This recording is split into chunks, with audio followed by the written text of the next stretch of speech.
And with that, we reach the end of what has been one of the most chaotic, contradictory, and emotionally charged courtroom sessions we've seen in a long time.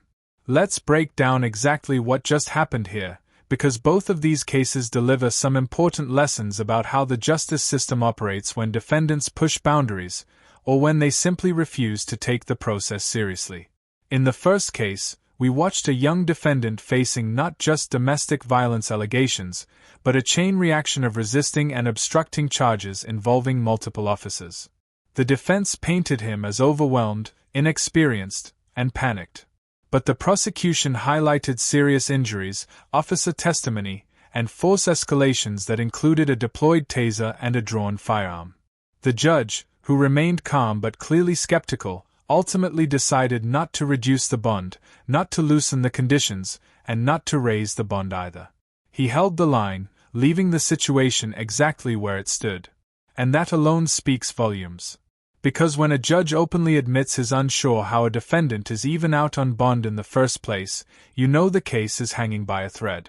That tether wasn't just literal, it represented the very thin margin of trust the court was willing to extend. Then came the second case, where the defendant's credibility unraveled in real time. A tamper alert, a positive test result, confusing explanations, and a failure to turn herself in after a bench warrant was issued, all stacked up until the judge reached a breaking point. Despite her hardships and the efforts of her attorney, she simply didn't follow instructions. And in the courtroom, that's not a small thing. That's everything. So the judge made the only reasonable call left. He revoked her bond and ordered her into custody.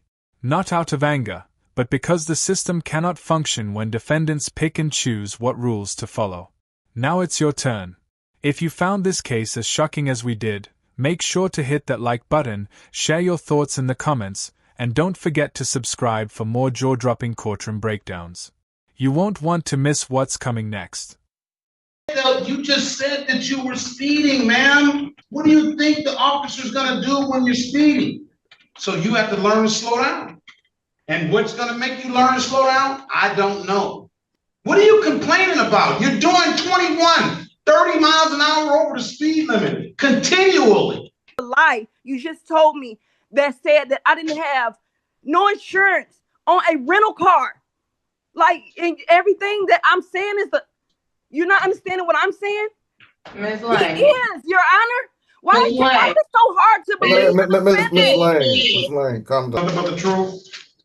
Yes. All right, you can put your hand down. Okay, you go ahead and do what you need to do. All right. You understand the maximum possible penalty for this offense is 93 days in jail and or $500 in fine? Yes. You understand that you have an absolute right to a trial? Yes, I do. Mr. Ogletree went over your other advice or rights in the breakout room, did he not? Sorry, Your Honor. Did Mr. Ogletree go over your other advice or rights at some point in the breakout room? Yes, they did. You understood those rights? Yes.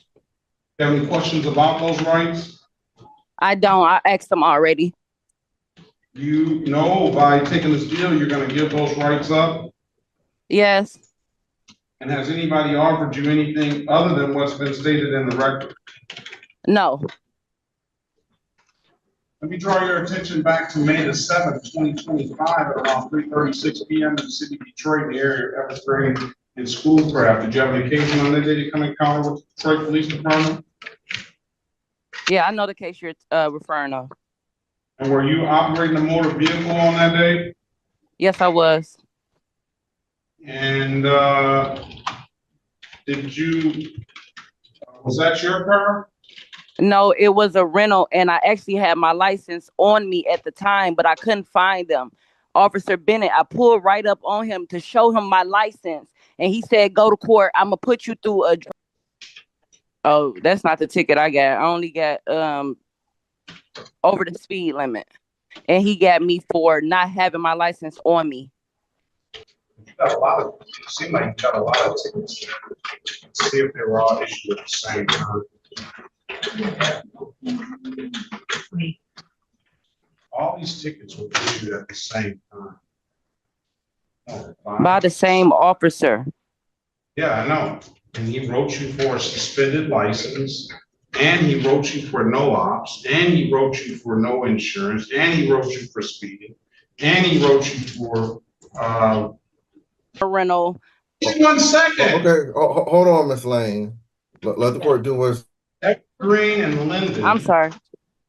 Evergreen and Linden was 1 ticket on 5/7/2025, and then on 5/7/2025, Evergreen and Schoolcraft. You got pulled over twice in 1 day? Yes, I did. Just a few minutes behind the other. Yes, Your Honor. So you're just ripping and running up and down that green Evergreen and Your Honor, I'm like the taxi jitney for my entire family. Whenever I have any free time, I have to rip and run. You need to be charging them so you can get your valid license. Let's see if you had a license on that day. Yes, I did. That's what you say. Yeah, I know I did because I was able to get my rental car. I'm not going off of that now. Okay. I'm not going off of that. All right, when is this date? This date was 5/7/2025. It says your license was suspended out of Taylor. I-22, that's after this date. I don't. The fact that you got a rental car does not tell me that your license is valid. So it said my license was suspended in May at the end of May. Correct. I mean, it says here, Officer Bennett pulled me over on May the 7th. I understand that. And no insurance. That wasn't even my car. Miss Lane, just let the court do what it's doing. Okay.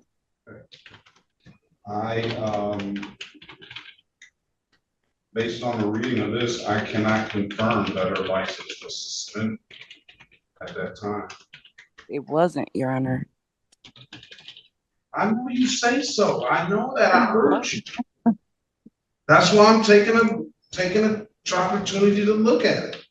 Okay. And Your Honor, can I just note, I know what you're looking at. It's definitely not a reflection of who I am. There are a lot of speeding tickets, but like I said, Miss Lane. Huh? I'm not saying it's a reflection of who you are, okay? These are traffic offenders. I'm not saying that Miss Lane is the worst person on the face of this earth because she got pulled over and didn't have her license. I'm not saying that, all right? Okay. All right. So all I can say is you didn't have that license on that date, and that is a misdemeanor. I'll find her guilty of the amended count of allowing instead of the improper plate. Same difference. Okay, we have 2 counts of improper plate. Let's see if we can. That's for the no-ops. That's for the no-ops. What I'll do, did you have valid insurance on that day? Yes, Your Honor. I was not even in. That's my point. I'm saying the same thing over and over again. But how could I have improper plates or no insurance on a car that does not belong to me, that I'm renting?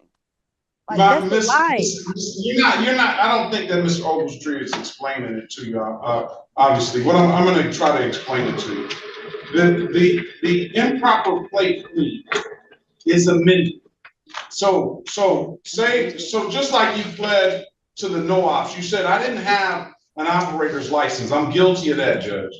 Yeah. Instead of you pleading it straight up to the no-ops, which would abstract on your license, the city has offered you the ability to plead to allowing, so that the allowing will not abstract, you'll pay the fine or do the community service, and we'll dismiss it.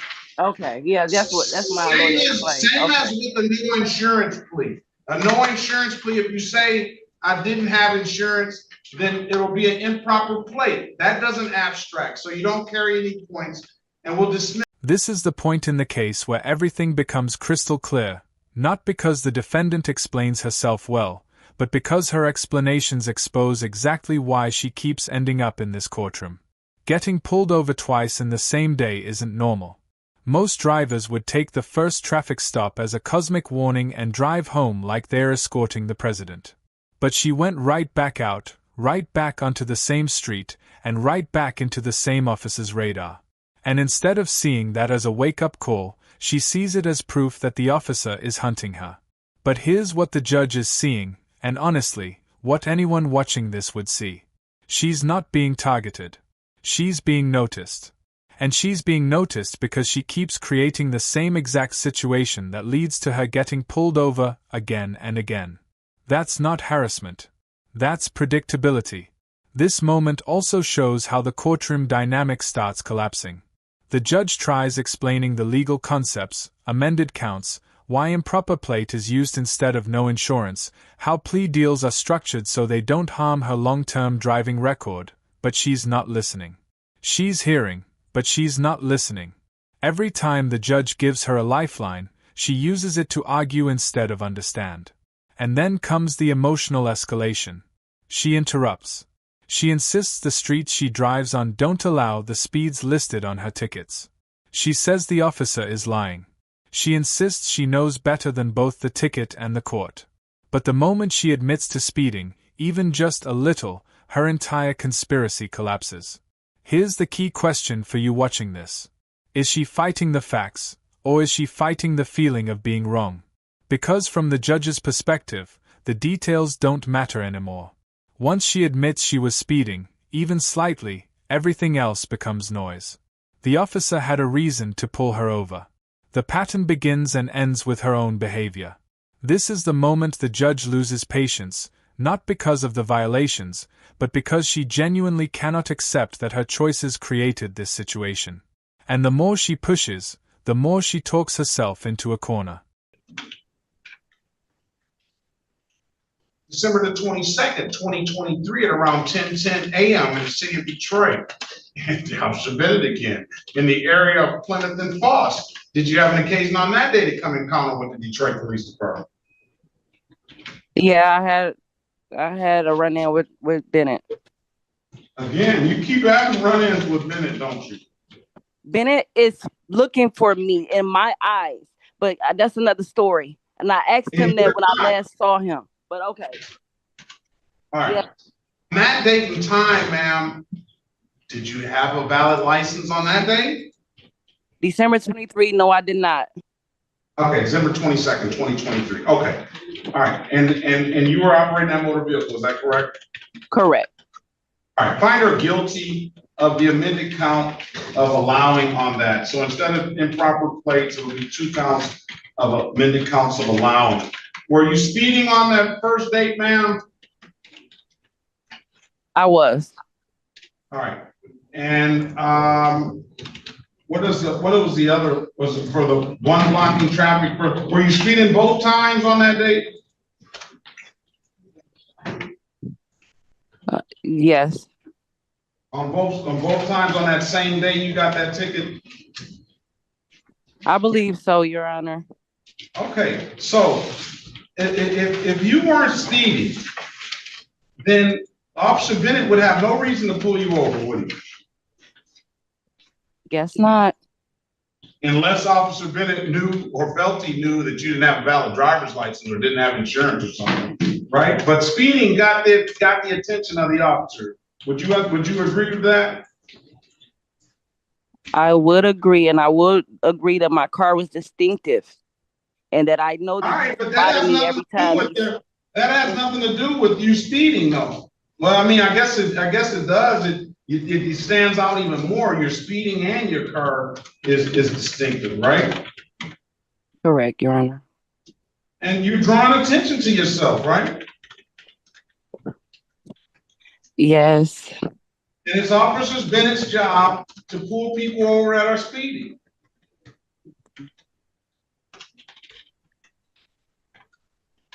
Correct? She doesn't want to answer that one. No, because I really just if you can look at my record, because I know it's really long, but I just received my license. And ever since I received it, this officer he keep giving me tickets. I'm not. But you just said that you were speeding, ma'am. What do you think the officer's gonna do when you're speeding? 5 miles over. Okay. All right. Correct. You're right. Right. Over. You gotta accept responsibility for it. I'm accepting responsibility, Your Honor. Can you see I did community service? I only have speeding tickets for real. I have really did try to get my license. It took a lot for me to get them. All right, so you're not respecting it then, because if you continue to speed, then you're going to continue to get tickets and potentially get tickets, and that's going to be the way it goes. So you have to learn to slow down. And what's going to make you learn to slow down? I don't know.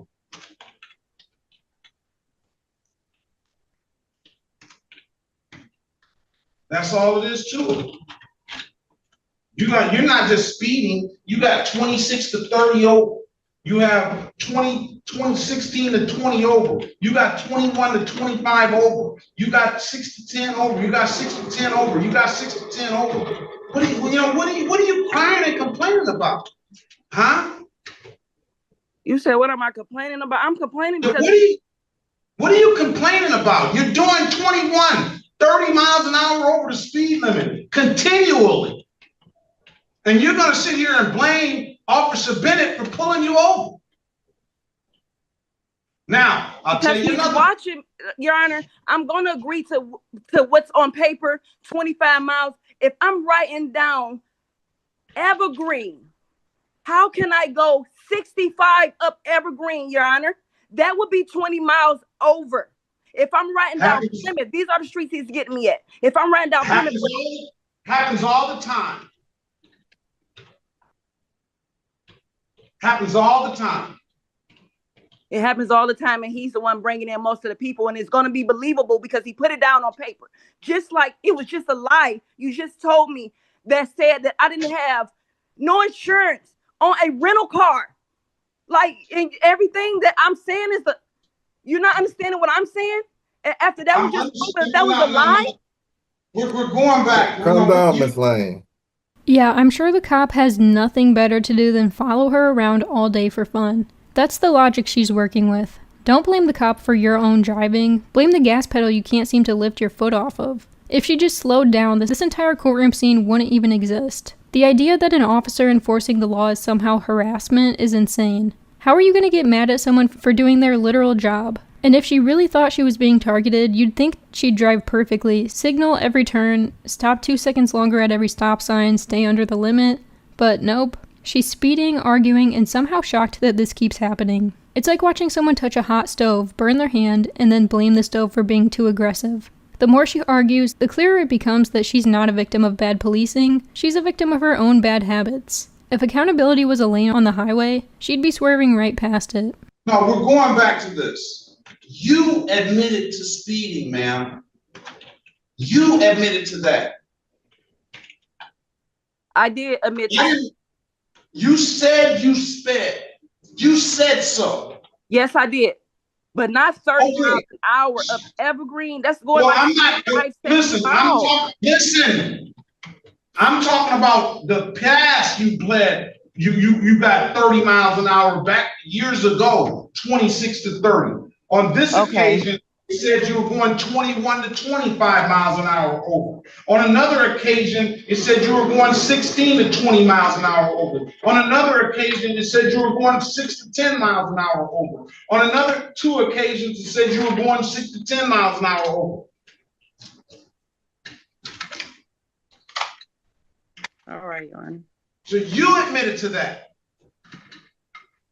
Now, I'm tired of people coming in blaming Officer Bennett. Officer Bennett is targeting me. Officer Bennett is doing this. Ms. He Lane. is, Your Honor. Why Ms. is Lane. it so hard to believe? Miss Lane, calm down. You're just not gonna get it. I'll talk to her further, Your Honor. Well, if I would give a little bit of credence to what she's saying, if she doesn't sit here and admit to speeding all the time, I would give a little bit of credence. But she can't sit here and tell me that Officer Bennett is targeting her when she's admitting to speeding up the street. What is Officer Bennett out there supposed to be doing? Your Honor, can't you see that that's in the past? I told you I just got my license back, and I've been working on that. Okay. I can't get you to understand any better, ma'am. I got other people. I just can't get you to understand any better. You're just not going to accept really the responsibility fully. I'm accepting responsibility. That's why I took the plea, because I give you that. I'll give you that. But we're going back and forth about Officer Bennett targeting you. You don't understand that you're giving him reason to pull you over. That's all I'm saying. I do. That's it. You're giving him reason to do it. And if you keep on speeding, he's probably going to pull you over again if he sees you. That's all it is about. All right, what do you want to do with these? Do you want to do, you said you want to do community service? Yeah, she wants to do community service. For everything, ma'am, to clear up everything? Yes, to clear up everything. Ms. Lane, mute your device. What are you saying now, Ms. Lane? You said mute my phone? No, what was the comment you had? The comment was,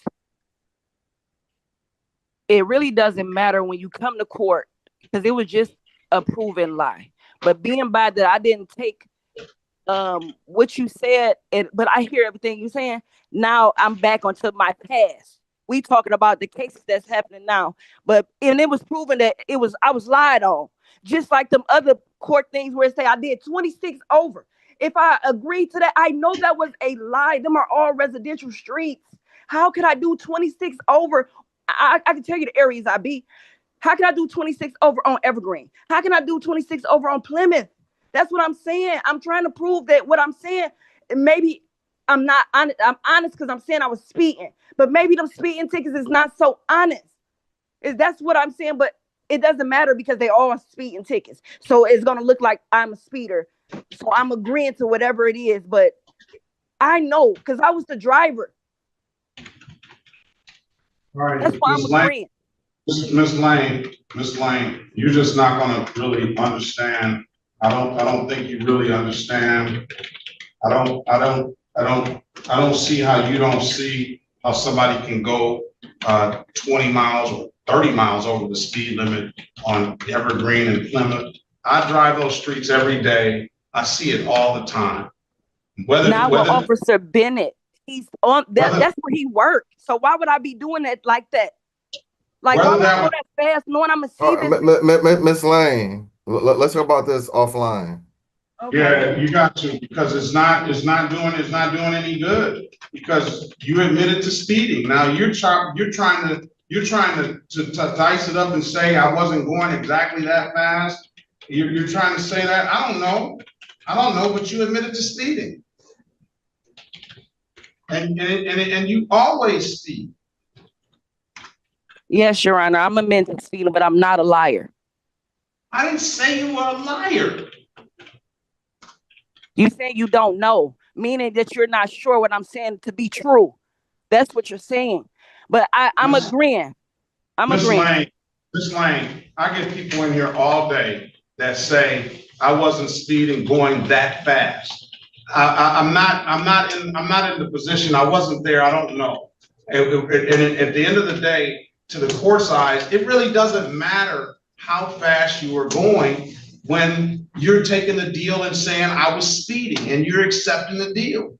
That's as simple as that. I didn't say whether you were going 20 miles an hour over, but you're putting up the defense that how can I do that on Plymouth or Evergreen? I say it's very easy to do that on Plymouth or Evergreen.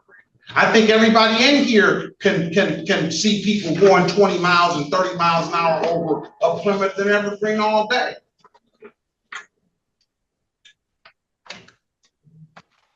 Except you. You're just saying, well, I wasn't going that fast. I was going 19 over. Is that what you're saying? I don't know. You're just gonna let me just get it done. 72 hours of community service will clear everything up. That's all your old stuff and everything. 72 hours of community service. Refer to community service coordinator. Do you have an ink pen? No. Oh, you said I have an ink pen. Oh, okay. I thought you said I had any questions.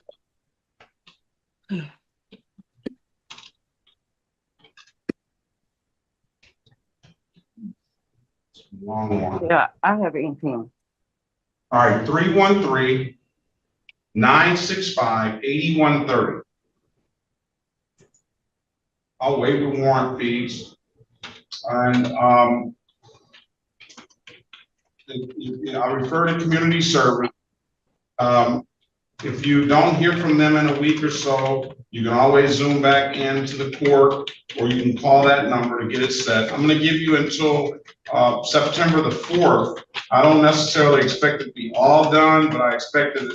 At the end of the day, this case isn't about plates, insurance, or even speeding. It's about accountability. The judge, who remained patient far longer than most judges would, made it clear that the legal system isn't built on excuses or emotions. It's built on actions, patterns, and responsibility. He gave her a lenient resolution, 72 hours of community service to clear multiple violations, waived fees, and extra time to complete everything. That's generosity from the court, not punishment. But the bigger lesson here is that repeated behavior creates repeated consequences. You can argue with a ticket. You can even argue with a judge. But you can't argue with your own track record. And for this defendant, the record tells the real story. So what do you think? Did the judge go too easy? Was the defendant genuinely misunderstood, or just unwilling to hear the truth? Drop your thoughts in the comments. I want to hear what side you're on. And if you found this breakdown as wild as we did, make sure to like, share, and subscribe for more courtroom analysis, more unbelievable defendants, and more real-world legal drama. Thanks for watching.